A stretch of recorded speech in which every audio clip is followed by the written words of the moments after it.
All right, my loves, welcome back to another episode of the Liberated Latina podcast, and welcome to another Client Spotlight series.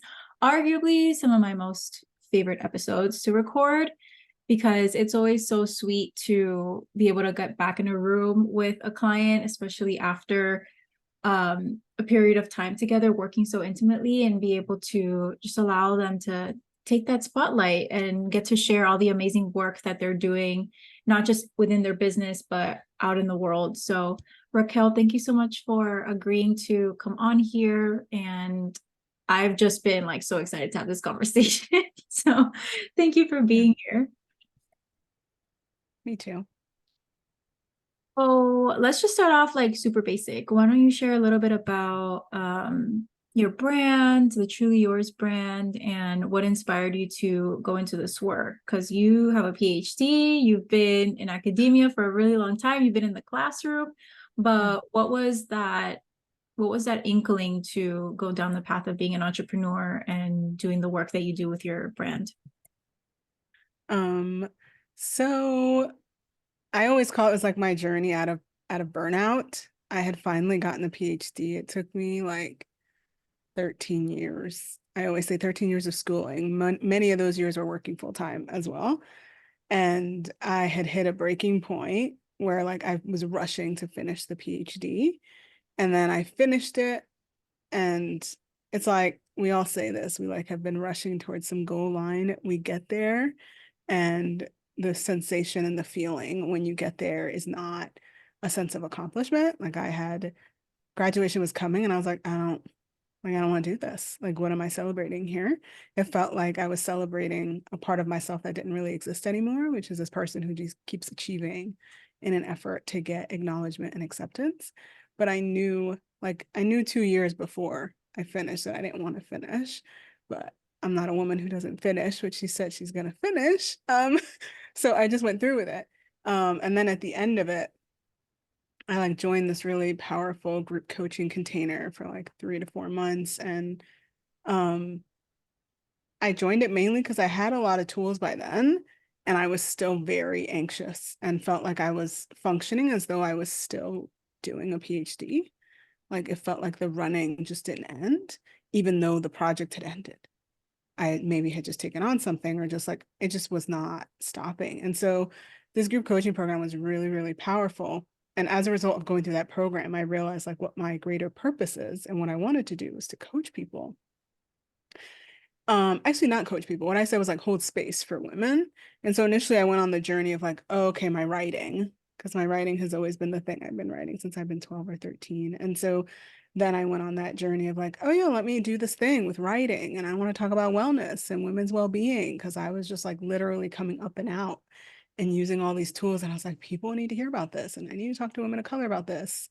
And that was just the very beginning of the journey. And that's why the name of the company is Truly Your Salute. Like to me, it was always about how do I make sure that women know that this is a movement about them? It's not just me like starting a business with my name on it. Like I just didn't really like that. It's not who I am.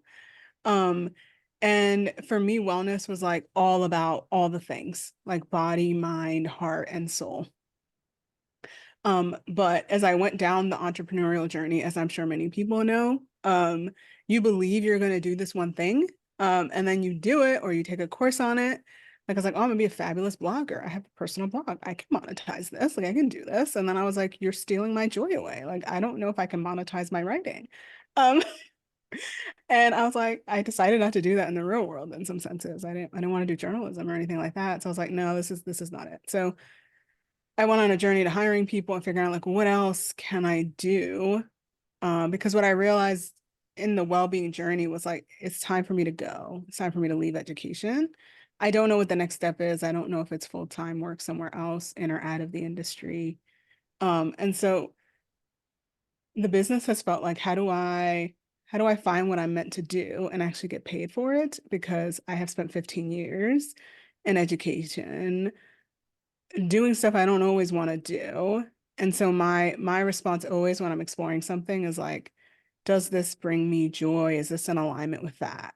Because I think other people have different purposes in business. And for me, it's always about how do I center wellness and well-being of me, which is about like me doing shit that lights me up, not because I already have a job where I love the majority of it, but I don't love all of it. So I don't want to just sign up for a business in which I'm like, yeah, I need to make money. I'm like, well, no, there's a million ways to make money. I could go sit over here and make some money. I want to sit here and make money in the way that I feel like I've been brought to this earth to do. Like that kind of like soul work is what I feel like I've been searching for. And I say searching for because I guess it's been a year and a half of this journey. And I feel like I'm just sort of getting to where I think I'm meant to serve. And I feel like it's still just the beginning. Um, Yeah. yeah, Yeah. yeah, I love that because we can lose sight, especially online when we're scrolling and everyone's like, I'm 2 years in and I've hit 7 figures. And it can kind of feel like we have to just get there as fast as possible. But there's a beauty in realizing that when we say yes to entrepreneurship, we can go the like pushing fast pace, just get there already type of energy. But it can also be, we can realize that 2 years in the lifespan of the next however long of our business, and especially if we're thinking more in terms of that legacy, like fully intending for our brand to have a life of its own so it can outlive us even after we're gone, like what's 2 years, right? In the first 3 years, I'd say, even still now, I feel like I'm finally turning the corner on like really getting to the crux of what this is, but there's so much discovery in it. And I love that you've mentioned that you've felt into your compass of what you want to be your North Star, and it's that joy and that fulfillment. Because yeah, there's so many ways we can make money. Like we can pick up a waitressing job. We can, like, there's so many ways. We can Uber yeah. Eats. Like there's so many Right, ways right. to make money right now. But if we let just making money rule in our business, then it's not going to be, to your point, that more holistic sense of success. And then we're back to where we could be at a cozy desk 9 to 5 job. Yeah. So I also want, like, I want to also correct. I think everybody's in it for whatever they're in it for. yeah, Like, if for you, right? Because when people sell to me about like a life of freedom, it doesn't speak to me. Because I'm always like, what is that freedom a cost of? My mind, doing something I don't want to do, right? Versus other people, just having the freedom to call the shots is what makes them happy. They don't give a shit what they're doing, right? right, Versus for me, like, I don't live like that. Like, I can't live like that. That's just not me. That's not how I'm made. And so that's why I'm very much like, why are you in it? If it doesn't matter how you spend your time in order to gain the freedom to do whatever that freedom means to you, which is to be flexible support for your family or to travel or to do whatever. Like, I think that's why the online market is beautiful. You can find whoever probably wants to do what you're interested in doing. I'm just not that gal who's going to toot this idea because to me, what I do in order to get there is what matters more because I need sort of like more like holistic freedom, not just like financial freedom and time right. freedom, right? And I love that. It's so on brand because it's all about being truly yours, not truly Yeah, anybody else's. yeah, It's yeah, so on brand.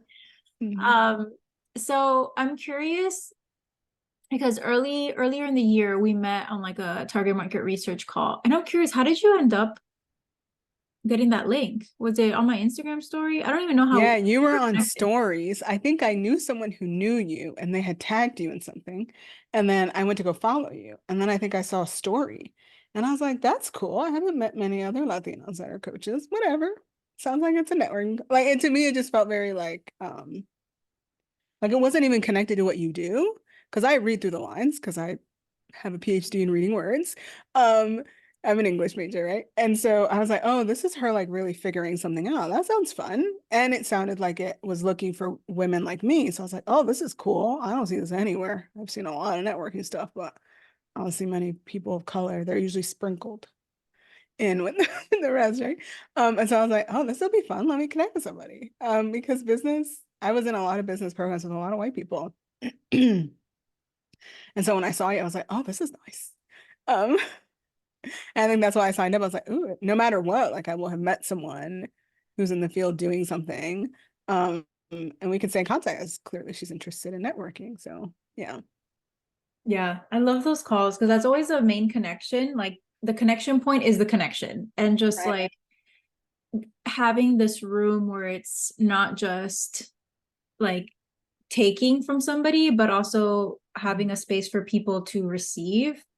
And that's what I really love about those calls is that Like it truly is that space to connect as humans and then also exchange in sharing stories, which um of course I like to just hear to have a pulse on what's happening, but then there's like this give and take of like, share this, I'll share that. It's just beautiful. And I remember meeting like, yeah, that call, it felt like it was only 30 minutes or so, but I remember like you answered my questions and then we did some coaching and I was like, all right, cool, you're cool. Maybe talk to you soon.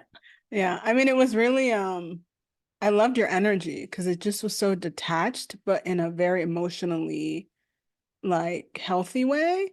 I think sometimes out in these streets, it's like white people can be cold. I mean, I hate to call it, it's like what, right? It's just the reality um, of that culture and what depending on what country they're from, right? And so when I met with you, because sometimes coaching can be very cold, even if it isn't a person, even if it is a person of color. Like sometimes just their aura and their like just is just like it feels a little, it's just like very divided. Yeah, exactly. Like just like stay over there. And it's like, okay, dude. Um, but work like going into that meeting, I was like, oh, that felt very like healthy and like a warm, but there are boundaries. And I got some support and clearly I answered some questions for her. And so it felt reciprocal, but also felt like, oh, there can be like something in between like absolute coldness and definitive boundaries and feel like you're giving towards someone else. Yeah. Yeah. Yeah, it was a really beautiful time. And shortly after that, I was behind the scenes ditching my launch and opening up Own Your Voice, which was the first time I had held a group and then a somatic led group. Um, and I'm curious because that was kind of the start of our deeper coaching relationship. Where were you at, and what was it about that container that spoke to you? Um, I really, I think I got to know you through Instagram, and I was just really impressed by how simple you made things. You're like, this is the thing I'm doing. You want to join me? Let me know. And I was like, oh, it can be that simple. And she made it very clear what it was. The outcome is clear. The number, like it was just all very, it was like really simple, but like also made me wonder, um, do I know my voice? At the point that I met you, I think I had tried to get a program up for women of color, and I had spent hours doing research, market research, and nobody bought. And I was like, okay, I don't know. And so at that point I was like taking a moment because I think in November last year my grandmother had passed and everything was like a question of like, what am I doing? What is this? Um, and then the no came and I was like, okay, we need a minute. Like, I think I'm just being told to take a second because like what I'm imagining is just not, like it felt like a push more than like a guiding to. I was like, yeah, I could do this thing, but I didn't really feel that confident in it, honestly. And I just wanted to get started, but no one signed up. And so I had met you a few months later, and you were talking about Own Your Voice for like a month or so. And I was like, I think I know my voice in the classroom and as someone who like works this job. Um, so when I looked at what your offering was, I was like, well, but who am I? Who do I want to be in the bit? Like I get to decide. I think that's one of the funnest and most scariest things as an entrepreneur is like you get to decide so many things. And so I was like, well, what's my voice? Like what's really my voice? Because academia, like even as I speak now, like I have more of a Long Island accent. And so it's coming out more now. But I spent years, I went to an Ivy. It was like very obvious. Like I changed the actual tone of my voice and I sound very academic. And there are other moments where I'm just like not. And so I was like, well, what is my voice in the business? Like, because the voice as an academic is not, it's just part of the system, right? And that's what I wanted to explore because I felt so lost. Um, and it was interesting because at that time I was struggling with my voice as I was in energy coaching. Like I knew what my voice sounded like in the classroom.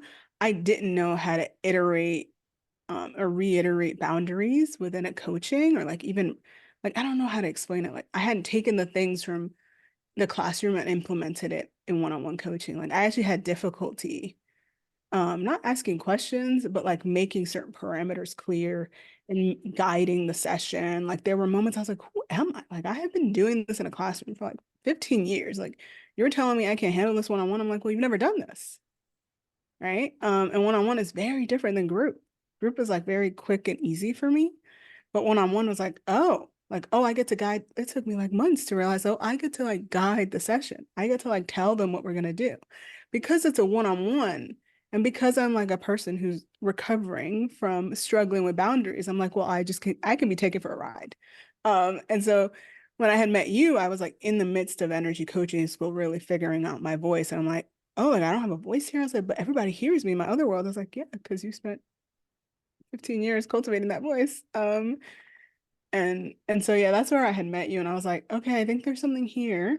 And I remember that time in the program was really powerful because at the end I had to like face the reality of what I'm here to do, which felt like a really big mission and a really big purpose that I was not willing necessarily to be like, oh yeah, I'm here for that. Because I had just imagined I'm just here to help women figure out all the ways in which they can be healthy. Because I had learned a long time ago, I was like, I'm never going to have enough certifications to help them with all these things. And there's so many ways it can be helped. And then in our time together, I realized like, oh, like I'm supposed to like expand this mission so that I'm helping women who help other women so that the reach is actually much larger than what I could do individually. And I just couldn't have seen that. I don't think if I hadn't joined the program and been open to exploring what I'm really here to do. Oof. Yeah. What's so powerful about the voice is that it calls into question identity. And And that was a question I was asking myself, right? yeah, Yeah. yeah. Mhm. So it's this powerful doorway to identity and how we see ourselves. Because yeah, like in corporate, I would call it my white voice. Like I would put my white voice on and try to get my accent, like control my Miami accent, to no avail, because people would still be like, where are you from? And what is this accent? Um, but it's true, like we live our life trying to let other things decide who we are. But then in entrepreneurship, and especially in marketing, if we let anything else other than ourselves dictate who we are and how we want to identify, then yeah, we're going to be taken for a ride, because that's going to change depending on whether we're a group or one-on-one, whether we're online or we're not, whether on Instagram or TikTok. Like if we let anything else dictate who we are, it's going to be a moving target, and always going to be hard to have that click that we want to feel in business. So I love that you And people mentioned sense that. that. Yeah, Yeah, they sense absolutely. it. Yeah. And you remind me too, I was on this journey with Instagram. If you look at my Instagram beginning post, like I don't even think I went on camera. I would like literally record a voice and put an image that was like a static image. And I think as I was meeting you, I think I finally was getting sort of out there. And I was like, but I don't even know who I am. Like even when I'm talking about wellness or in other things, I feel like I'm like still figuring out like who I am. And so I think that also contributed to it. Yeah. How do you think um Own Your Voice played into the immersion? Because after Own Your Voice, we did a private one-on-one immersion together, and you were launching Yeah. during Yeah. that time. So how did you see that kind of flow in? Because I mean, launching is all about like identity, belief, conviction. Like there's so much there. So what were your breakthroughs in that? I think now as I look back, I realize I was very much doing the opposite of how I actually run in the world, which I can be very like, this is a goal, you do these many things to get there. And I think I had seen the other offer didn't go through in my other approach. And I was like, I gotta let this go. Like I can't, not that I can't be invested in it, but this can't be like end all be all here. Like some of my other coaches remind me like, you all want to cry about this, but like people are dying in different parts of the world. Like let's gather a little perspective here. Like, right? Like there's actual things, right? And so I think sometimes we can get all tied up in it. And I'm like, we need a minute. Like I'm just gonna take a minute. I'm gonna explore this interest. I'm gonna talk to people. I'm gonna do some pro bono work and just like see what happens. Versus the first offer was very much like, this is what I think it should be, and this is it. And I was listening to them, but I don't think I was really listening or paying attention to everything that was happening. Because the journey to that offer was actually extremely exhausting. It took everything out of me. Everything felt wrong about it. But I was like, well, I'm on this journey. Like, what am I going to do? Change my mind now? Like, what the heck am I going to do something? Like, what am I going to do in business? Right. And so then when I had met you and I was transitioning into the launch, throughout the time I was with you, I was like working with people one-on-one, and I was going to meetings, and I was like figuring out stuff and just doing something different than what I was being taught to do. Because I was like, I need a minute. Like, I need a minute to like just follow whatever is happening here. And then when we went into the immersion, it was really I think you were the only one who's really telling me I was in a launch. I mean, I was in another program, and they didn't call it that. And I was just doing, I felt like I was doing my own thing. Like there's a curriculum for the program, but I was just like, we'll see. I'm gonna follow what you said, but everybody else, this is the scariest thing about entrepreneurship. You'll be in these rooms and everybody else will like be so farther ahead. And it was the first time in my life where I'm like, whatever. Like I can't, there's nothing I can do here. All I can do is actually rely on my analytical part of my brain and begin to understand, why are they ahead? What skills do they have that I don't have? What beginnings do they have? What kind of expertise do they have? Right? Like that's where I can be and not make it something about me. But in that time, I didn't realize I was really launching. I was like, oh, I'm just trying to do this thing. We'll see if anybody wants to join. We'll see what I'm doing here. And I was actually probably going against what people were telling me to do in regards to who to work with and what to do, because I'm stubborn and I want to do what I want to do.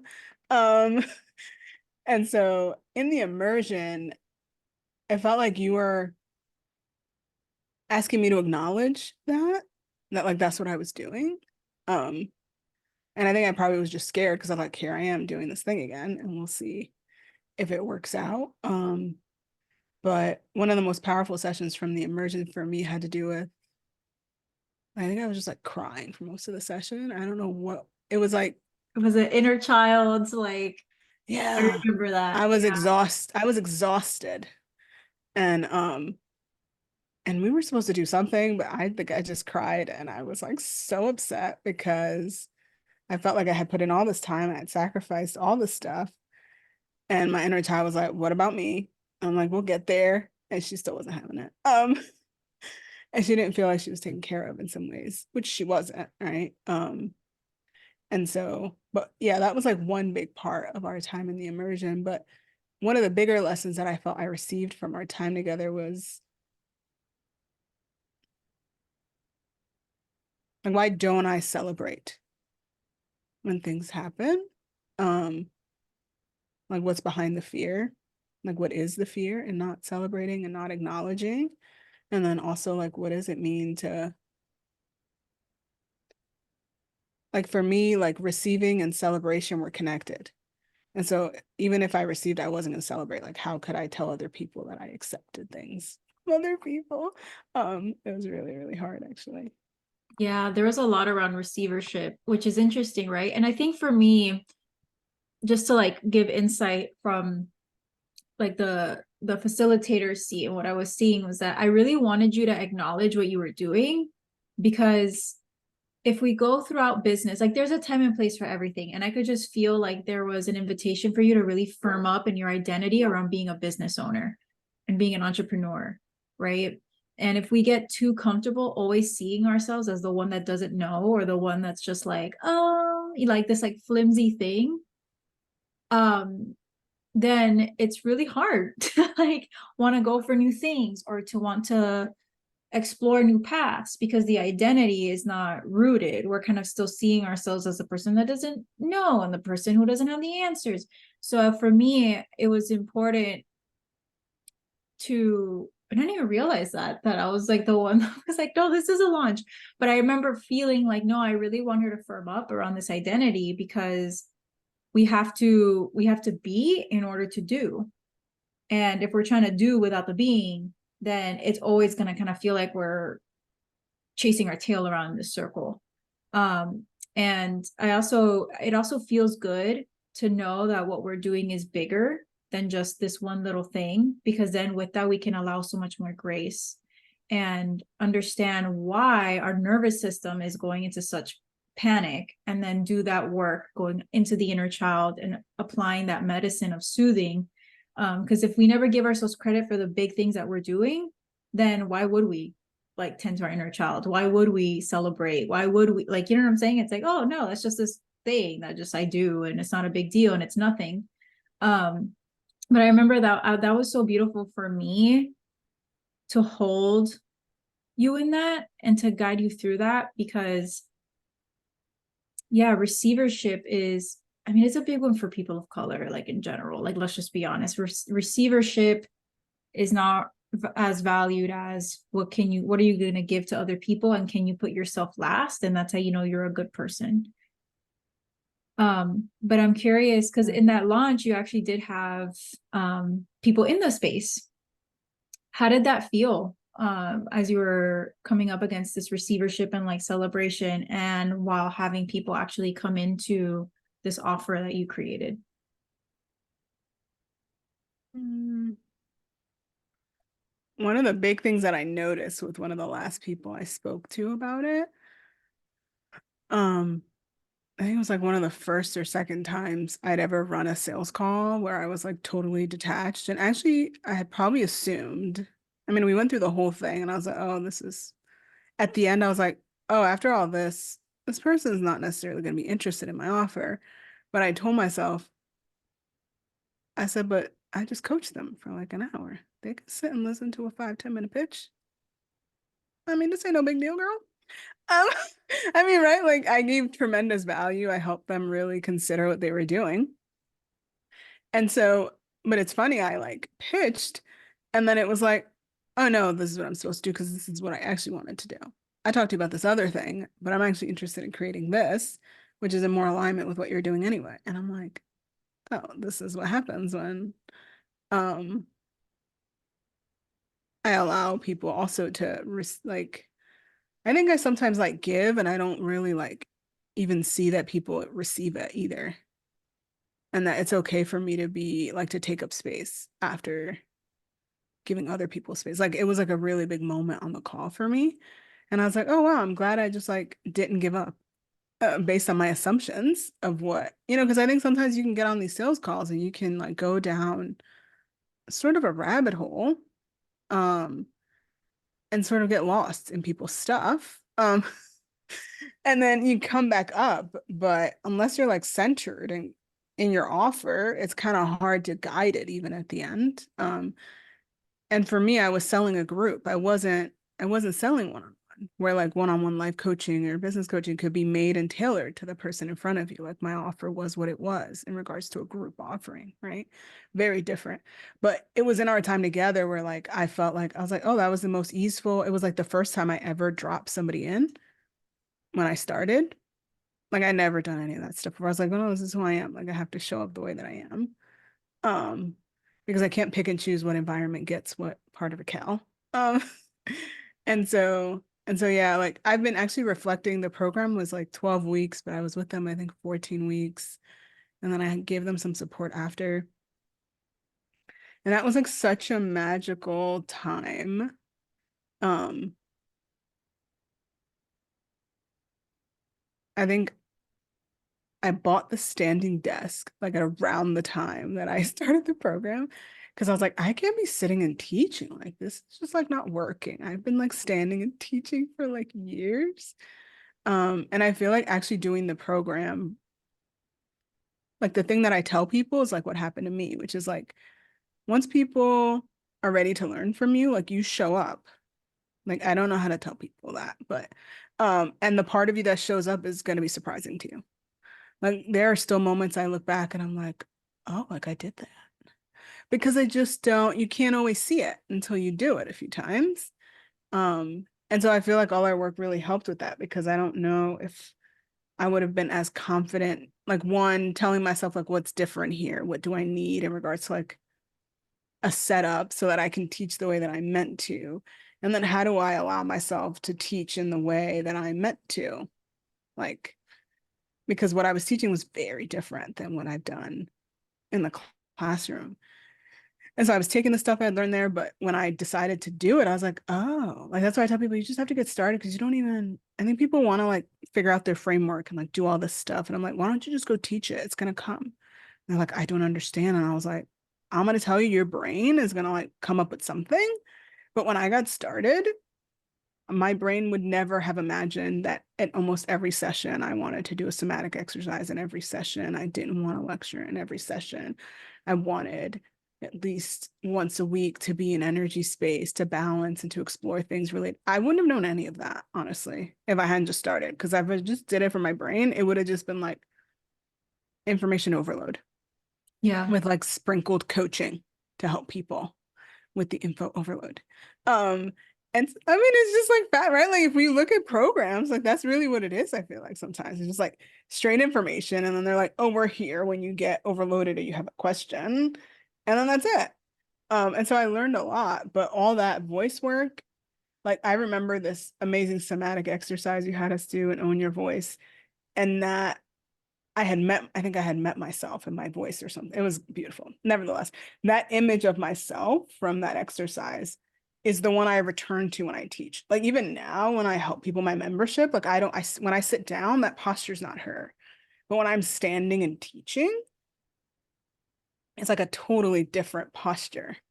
And I miss that. And I'm like, I think that's why I really want to do a group again. Cause I'm like, oh, I want that Raquel back. Cause it's kind of, the teaching environment asks that of me, right? It doesn't just come up in like a one-on-one coaching. That's a little different, right? So Oh my God, so gorgeous. Okay, first of all, everybody's gonna have any sort of group, Facebook group, course, group program, like what you just dropped was gold because it's such a shift because so much of the marketing part, right, of like selling a group is you have to have your framework, you have to have everything fully fleshed out. And I know one of the main like mottos that came through was the community builds the leader. And I think in that it's like the people will tell you. And part of being a leader is being able to be plugged in to what your people actually need. And then the entrepreneurial gift of being flexible and a problem solver, that's where that can come to life when you're in the seat of service versus the seat of just trying to create something out of thin air. I want I to get also to what, believe the intuitive sense also comes in. Like yeah. you can't even see that in yourself until you see it.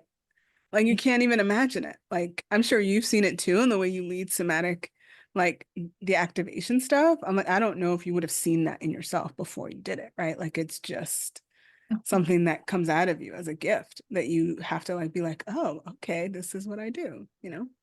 Yeah, I want to touch on what you mentioned with the posture and the voice, but before we do, because I know people will ask like, well, if I don't have the framework, if I don't have everything fully fleshed out, what's my anchor? Like, what do I go back to try to sell this thing and communicate this thing? I hear that all the time. So what do you say on that? Two anchors. One is like the outcome, like what kind of life, what kind of person are you helping this person become by the end of your time together? And that has to be very clear. It can't be like, oh, they're happy dandy. I'm like, about what?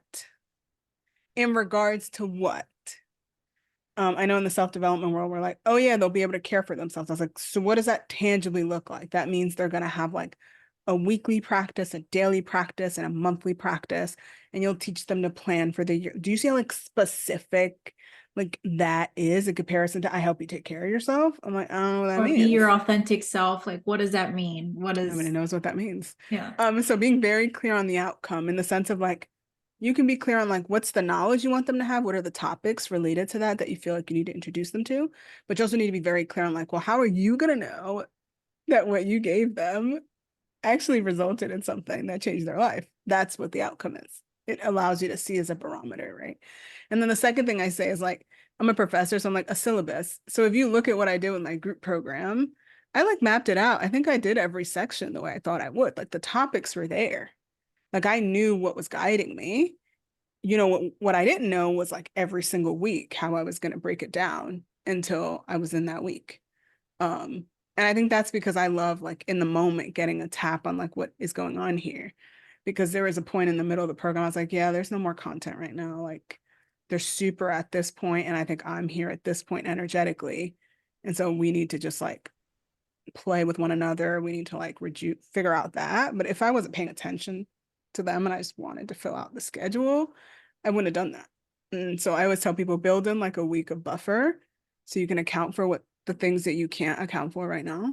So like one of my students was like, oh yeah, 2 different topics. I spent 2 weeks on them instead of 1 week.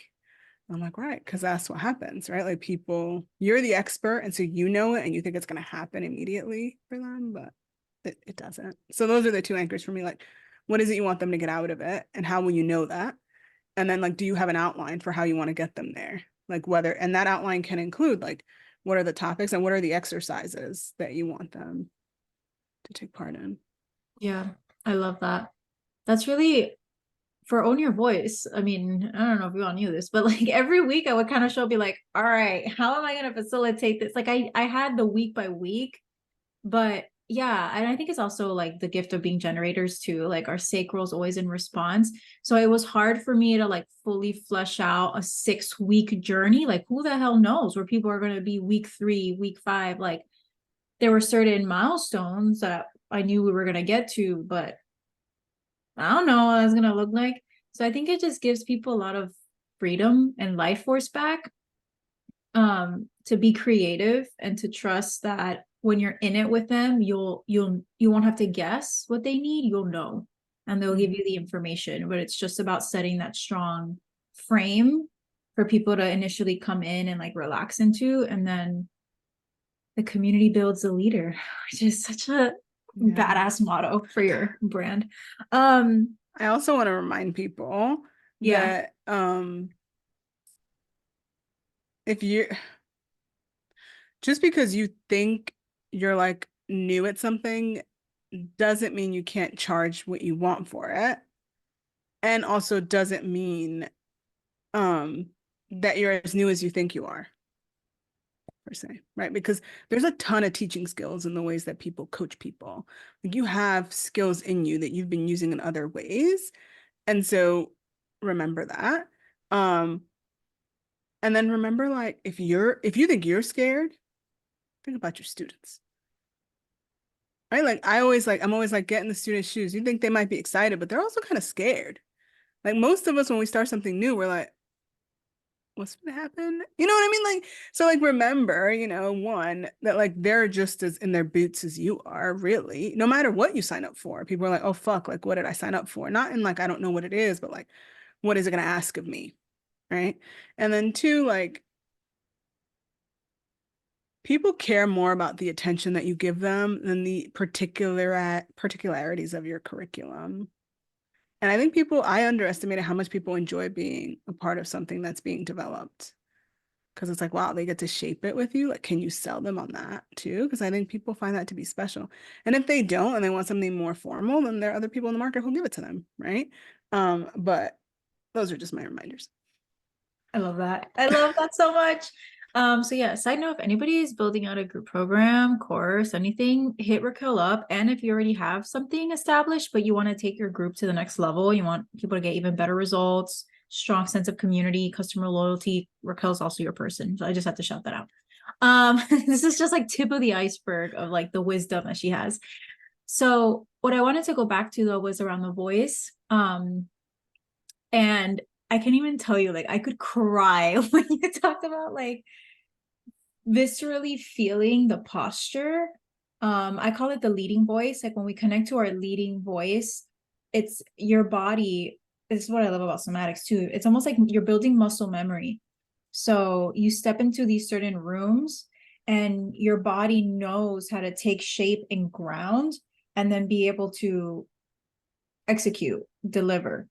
And it's so cool to develop that trust with our own body and our own intuition of like, we're building that muscle memory, that somatic muscle memory of, yeah, I walk into these spaces and my voice is there and my body is it feels safe, but it also feels activated to be able to execute in a certain way. And that's my biggest, like that was really my biggest thing that I wanted throughout that program, because if we have access to that, like if we know that that's there and we see that in ourselves, then going out and doing the thing, whatever the thing is, becomes a lot easier, because we're going on this, we have this bridge of safety, we have this bridge of also like knowing what we have within us, and you can't unsee what you see and you can't unfeel what you feel in those exercises. It's like, oh man, I know what that felt like. And that becomes your compass. So thank you so much for sharing that, because I literally, like, I just felt chills all over my body, because that's a really powerful, like, somatic compass to have. And speaking of somatic compasses, we also went into Own Your Legacy. We did that in a private container, and it was so fun to jump into another private container, having had like the rich foundation of Own Your Voice and then the immersion. And one of the things that I really loved seeing was your maturity, like your entrepreneurial maturity, your CEO come through, specifically with like knowing, first of all, reserving the right to change your mind, because you were going to offer this thing and then you're like, no, it's not the right time. So just seeing, comparing and contrasting the person before who was like, I can't change my mind, I just have to, it doesn't feel right, but I'm going to do it, to the Raquel I was like, yeah, it doesn't feel right, like it's not time for this, was so freaking cool.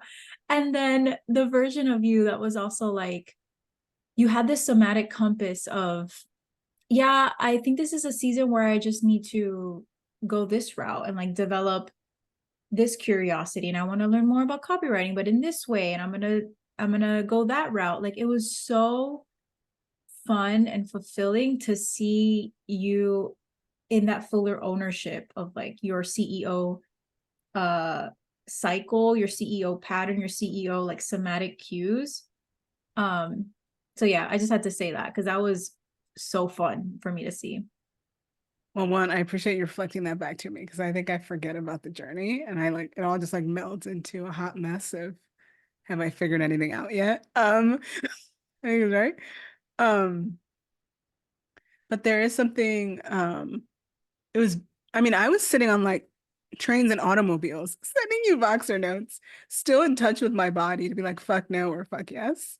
And I mean, that's like a different Raquel. Like I never imagined I'd be commuting this year. Um, I thought I'd always just be driving. And so to have those conversations and be en route and see time and still see like, oh wow, like this thing I've been working on for years, this well-being thing, like it's like here. If I pay attention to it, no matter where I am, because I think sometimes in the world they like to tell you like you need to be in an ashram or you need to be in a quiet space, and like that's how you can like hear your body. You know, like I mean, I think sometimes there's just some shit out there, right? And I think that's how it's portrayed, like just sit and be a moment by yourself. I'm like, well, I sat on a train moving, and God knows at what pace, and I was having a conversation and I could feel my body in response to it because I was paying attention enough to myself, right? Um, but I I'll be honest, when you said that, it reminded me, I think during our time together in Own Your Legacy, we did a like I had like let go or I had finished certain other containers I'd been in for a while. And I finally felt like I think I told you that. I was like, I was so happy to be at the end of them. I felt like a kid in school where like the school year was done and now I could do what I wanted to do. And that's how I knew I had made the right choice. But I have this whole series I'm gonna do on like how do you figure out who you want to learn from? And you do it by making a lot of mistakes and realizing what parts of you are seeking what in the market, right? Um, and I think that's like when we came together for that series, I was like done with everybody. I had nobody to like tell them. I had chosen not to continue with them. And I was like, well, what am I doing? I was like, I don't know.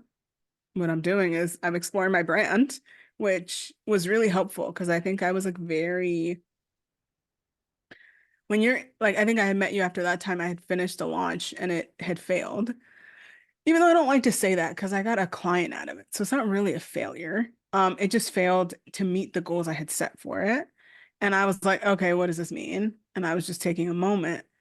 And in our time together, I was like, it was really helpful to just be like, girl, step back a minute. Like, this is like a fraction of what you have to offer. And technically, what I have to, it's like, and by a fraction, it's like, it's part of my soul's work, but it's like a fraction of that work. It doesn't feel like that's all of it. And so when I sat with you to map out and consider the brand, I was like, oh, like where's the love of all these other things? And how do I want to serve and for what reason? And where does that fit in? And that was like really helpful at a moment where I could have just probably just stopped or taken a long break or something. Yeah. Yeah. Yeah. And I love that, because I know so many entrepreneurs right now are facing that decision of like, do I just keep it at this level, like this one avenue, this one offer, this one way of serving that I'm known for? Or do I stop pushing a boulder up a hill? Because that's what it often feels like when we're truncating the fullness of our brand and like what we're here to do. It's literally exhausting. Like we have to continue to push ourselves to stay in that box. And I've talked to so many entrepreneurs that are like, it feels safer to do that, although it's exhausting, because they feel it can feel really overwhelming to see and somatically feel the full breadth of like your brand and like what you're really here to do. I mean, that is like, talk about responsibility, like to see what God is calling us to really do. But it also brings back a lot of creativity and hope and life force to be like, oh my gosh, look at all of these different layers that I can bring in. And like, this feels more right. This feels correct, especially in a marketing like culture of truncating everything, like make it super clear, shorten it, make it easier to digest, like cut it down, dumb it down, water it down. Oh, it kills Like, me. yeah, it's we lose so much of ourselves and then we wonder why nobody wants to engage with our content. It's like because it's like 2% of who we are. um so it was really what I really loved about that process, because I mean, I get lit up right alongside y'all. Like when we're doing it, I'm like, oh my God, like I get so excited because we can feel truth, like your body knows truth when it's there.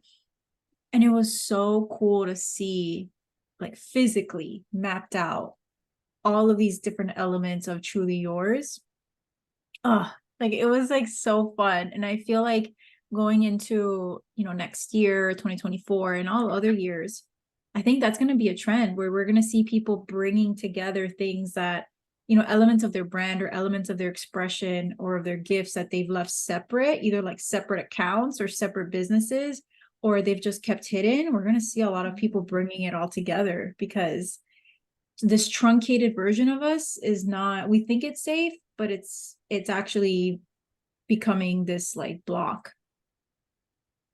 Yeah, I also imagine like, that's what the bigwigs say. They're like, stick with one offer, one thing, and that's how you can make your thousands, your millions, right? I mean, it's like very evident um that that's like the path that the one offer brings you that.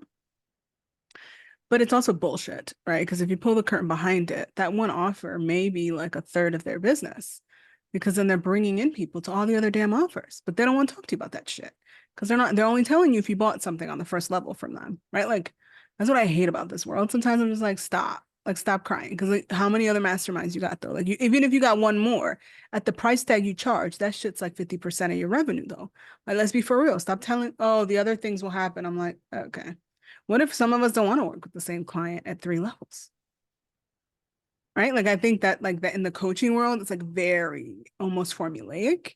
And it's like, oh, they'll, like I was told for a long time, like, oh, you just help people make money. Like that's the next level. I'm like, I don't want to help people make money because I don't know how to do that. And I don't think I'm gonna be lit up about that. Yes. And there are other people who help people do that. But don't I have other things? And then I thought about my ladder and I was like, oh, my ladder is not about scaling your course. My ladder is like, if my skill set is like teaching and writing, then my ladder is like, oh, once you know how to do that, how do I help you use that to communicate something to the outer world? Like that's my ladder. But in the business realm, it's always like the next ladder is like helping people make even more money or something, which I guess part of what I'm doing is doing that. But I think sometimes things can just be made out to be so black and white. And if you stick with it, like it'll work. And I'm like, come on. All of you have had, I don't know how many offers. You weren't telling people that until you found that one. But if we asked you in an interview, you might share, but it's not on the platform. It's not what you share. It's not what you built stuff on. Right. So Truth bomb. um I also want to talk to you about sales, because that oh was yeah. a big element of conversation too. And just to give people context, we had our last session and I don't know why. I really just was like, I think we just ran out of time, or I don't know, it just didn't come through to like share any other ways to work together. I think I was also just like, we have a relationship. She knows where to find me. Like it's fine. And you sent me this Voxer message essentially saying like the way that you are discovering sales and the way that you want to pursue it is so different than how you've been taught, and realizing as a client what it can feel like to desire to be sold to, which traditionally we're like, I don't want to be sold to, and we're like sold to all the time and it feels gross and annoying. So you are feeling that on the client side, but then as the coach and CEO side, now you're also feeling that relief of not really wanting to operate within the rules of sales and discovering what that can look like in your brand.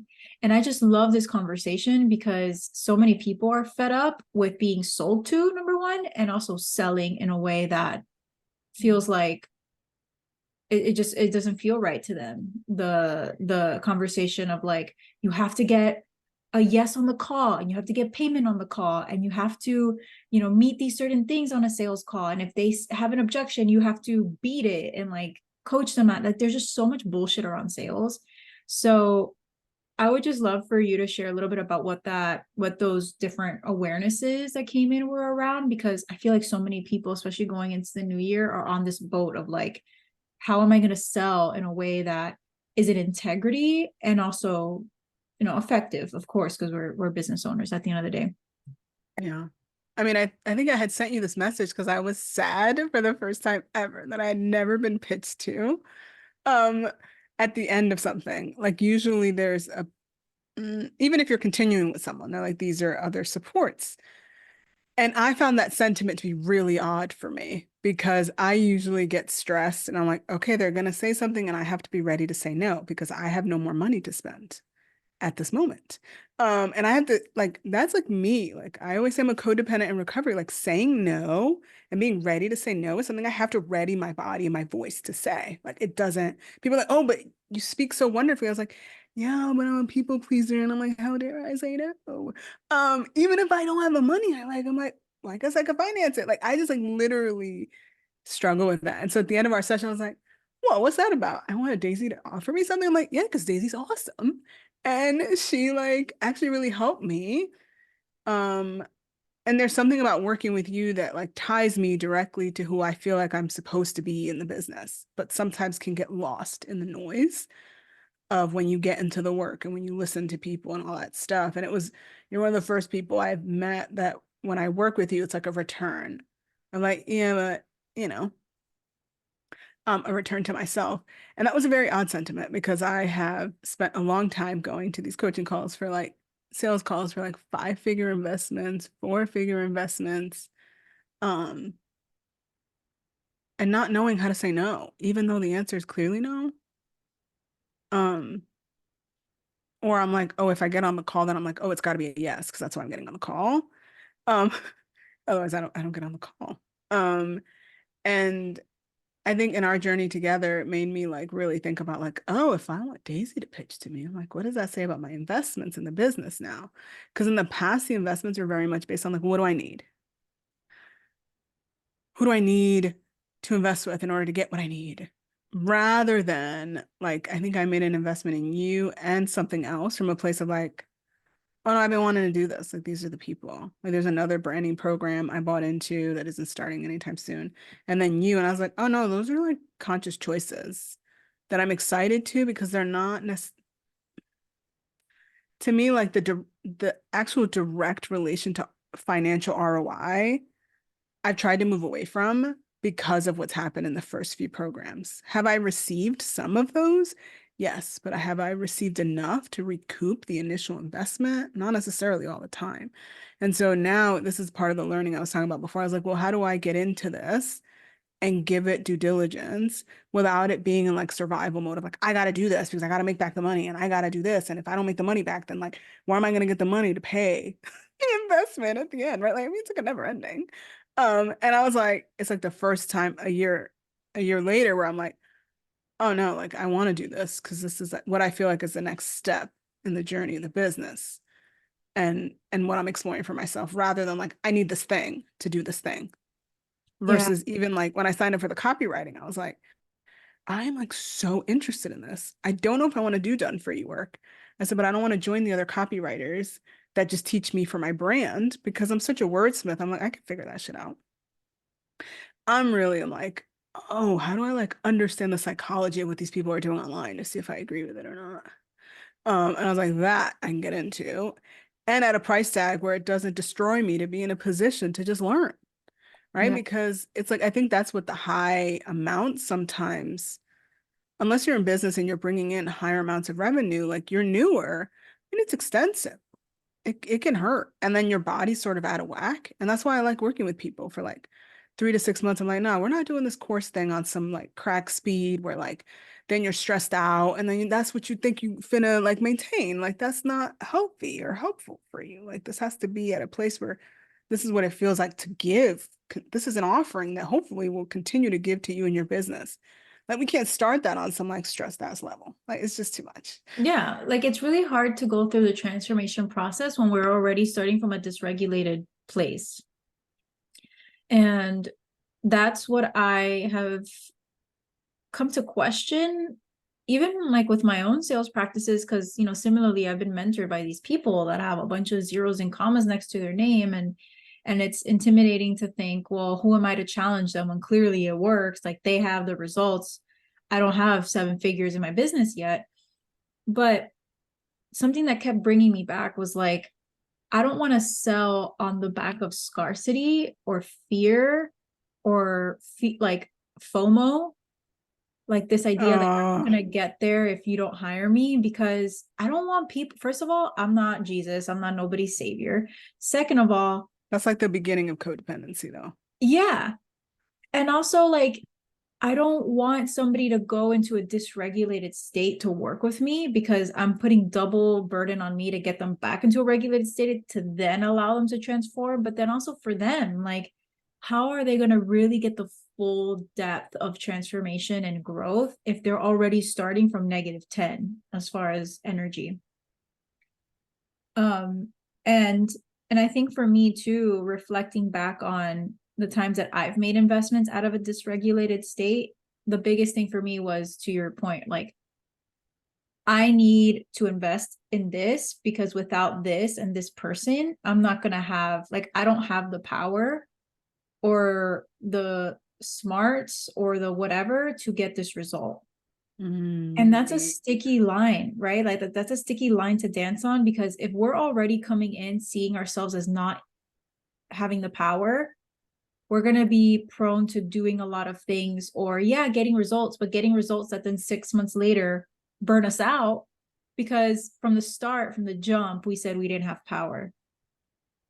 mm, So like well, this sales process has been a lot about, like, at least for me in this past year of shedding. I mean, I've done so much shedding around like marketing and sales, and for me it's been like, how can I make the sales process an empowering coming back into sovereignty for somebody versus pushing my agenda on somebody else. Like, I don't know, I'm not God, I don't know what you need and what you don't need, but I can offer how I can serve you and how I can help you and what my gifts are. And if that aligns, great. If it doesn't, I'm not going to pressure you to say yes. yeah. Yeah, I think that was one of the things that we were talking about back and forth is like you don't realize like so if I spent my time being dysregulated as I was being sold to, then I agree to be in containers that continue that then teach me how to do it and then I enact it on other people. And and it's heart-wrenching because I doubt I enacted it nearly as much as others because I don't have the wherewithal in sales to be like but I did enact it in certain practices that I just don't agree with, but I took part in. And the practice could be as simple as like withholding price till someone gets on. I mean, it doesn't have to be anything out of this world, but there are practices that I felt like I had to learn and be like, why does this feel so wrong? What is this tied to? Like I had to work with another coach and be like, why is this such a problem for me? And then she had to like point out colonialism and capitalism and like how it's just a different world when and how all of that exists in the online business realm. Like because it's the water everywhere, right? But I knew that from being in education because that's all I studied was like systems of oppression and women and feminism. And I knew that, but I had like forgotten it as I entered a new place. And with sales, it becomes very as you hire these people to help you, and then you know something feels off, but you're pressured to make money. And then when you're done with them, I think I was just telling you last week, like I'm finished with these people and I'm still feeling some type of way about going against the grain. And that's like, that's half the mental battle. To really be like, oh, but I'm not going to do the thing the way they told me to do. And I'm like, well, does that mean I don't get results? I was like, I don't know what it means. But what I know is that it doesn't feel good to do it. And something in my body and in my heart is telling me this is off. Right. Um, and I think it's hard. I think it's still hard for me. I don't know about other people. And I've had calls with people, I've had sales calls, and I feel like it's still something I'm adjusting to. Um, but yeah, I was gonna say something else. Oh, I had this moment with you the other day where I realized like, oh, things could be separated. Like I can make different choices than other people. I think even though this is why you sign up for entrepreneurship, like you say, like sometimes we choose to give away our power, but sometimes we don't even know that we're doing it by continuing with some practices that we're no longer being held accountable to in these containers. And so there's a moment I had with someone where I'd heard something in a podcast and I was like, why don't I just do that? Like I give them coaching in one session, and if they want to get on a sales call, then like that's a separate call. It's not combined and then all muddy and messy with stuff.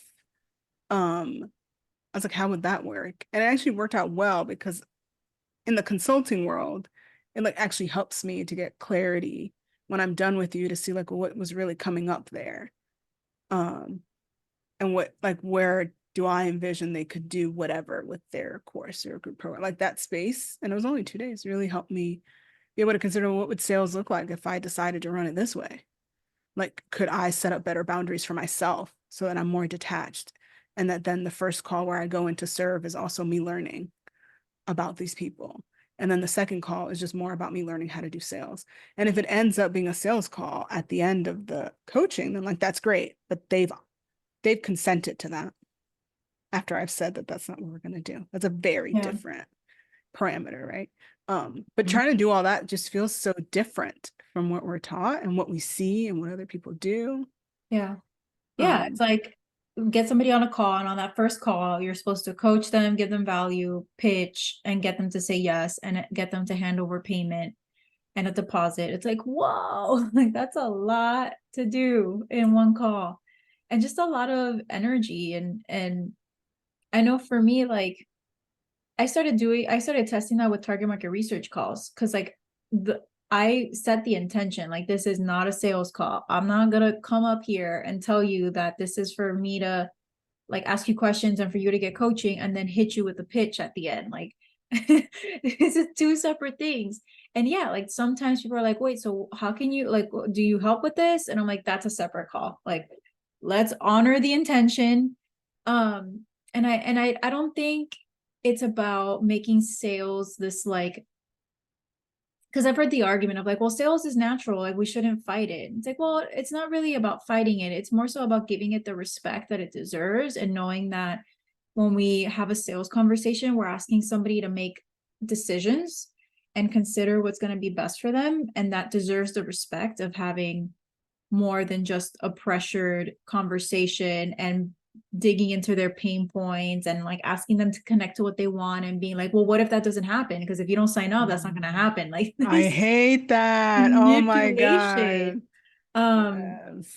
yeah, so I really love that you shared all of that with me at the end. And also a reminder for me to like maybe share more when I finish with people. But it honestly, like I think it was just meant to be that way, because I think there was something about this sales conversation that was meant to come up, and a bigger liberation on the other side of knowing that we really do get to decide, and we can no longer make money the like we can no longer make money our god, and being the reason why we shut down what we know is right to satisfy money.